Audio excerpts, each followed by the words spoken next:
ఏపీలో మరో దారుణ ఘటన అయితే జరిగింది. భర్తని చంపి రాత్రంతా అసలు ఏం జరిగింది ఏంటి వివరాలు తెలుసుకుందాం. వీడియో పూర్తిగా చూడండి. అలాగే తప్పకుండా లైక్ చేయండి. లైక్ చేయడం వల్ల మరింత మందికి ఇన్ఫర్మేషన్ చేరుతుంది. అలాగే మరిన్ని అప్డేట్స్ కోసం ఛానల్‌ని సబ్స్క్రైబ్ చేసుకోండి. ప్రభుత్వం నుంచి వచ్చే ముఖ్యమైన అప్డేట్స్ అన్నీ మన ఛానల్ ద్వారా ఎప్పటికప్పుడు తెలియజేయడం జరుగుతుంది.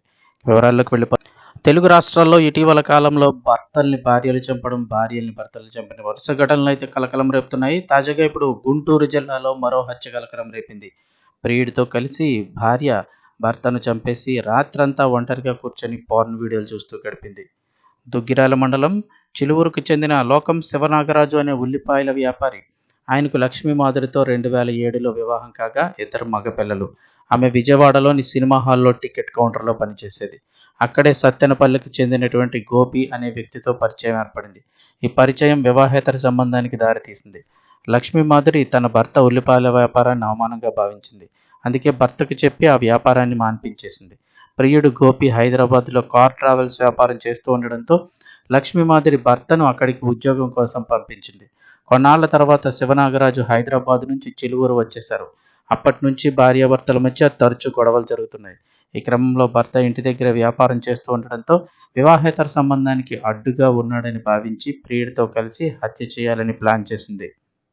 ఈ నెల 18న రాత్రి భర్త కోసం బిర్యానీ చేసింది. ఆ బిర్యానీలో ఏకంగా 20 నిద్ర మాత్రల్ని పౌడర్‌గా చేసి అందులో కలిపింది. నాగరాజు నిద్రలోకి వెళ్ళాక రాత్రి 11:30 గంటల సమయంలో ప్రియుడు గోపి కూడా ఇంటికి వచ్చాడు.